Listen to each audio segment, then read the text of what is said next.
আজিকালি গাঁৱৰ খেতিয়কসকলে ঘৰত মৰণা নমৰা হ'ল, কিয়নো আজিকালি উন্নত মানৰ মৰণা মৰা যন্ত্ৰ ওলালে।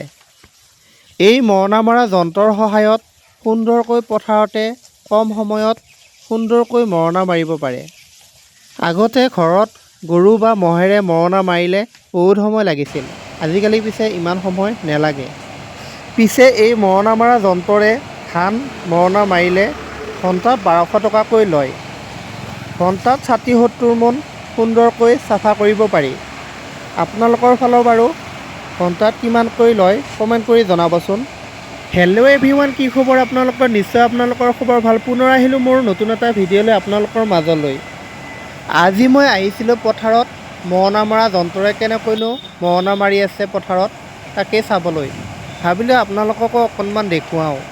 আহকচোন ভিডিঅ'টো অকণমান শেষলৈকে চাওঁ। চাওকচোন কি সুন্দৰকৈ মৰণা মৰা মেচিনেৰে মৰণা মাৰি আছে। আজিকালি খেতিয়কসকলৰ কষ্টও কমিলে।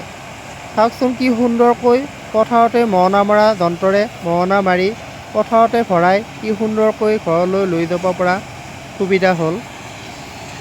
আগতে গৰু বা মহেৰে মৰণা মাৰিলে 60-70 মোন ধান চাফা কৰিবলৈ কিমান যে সময় লাগিছিল।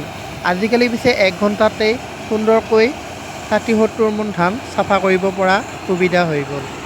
আহকচোন আমি ভিডিঅ'টো শেষলৈকে চাওঁ।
ভিডিঅ'টো যদি চাই ভাল লাগিলে লাইক আৰু শ্বেয়াৰ কৰি দিবলৈ একেবাৰে নাপাহৰিব। লগতে মোৰ মিথুন ব্লগ চেনেলটোত যদি আপোনালোকে চাই আছে ছাবস্ক্ৰাইব কৰি দিবলৈ একেবাৰে নাপাহৰিব। পুনৰ নতুন এটা ভিডিঅ'লৈ আপোনালোকৰ মাজলৈ অহাৰ প্ৰতিশ্ৰুতিৰে আজিলৈ আহিছোঁ। জয় আই অসম।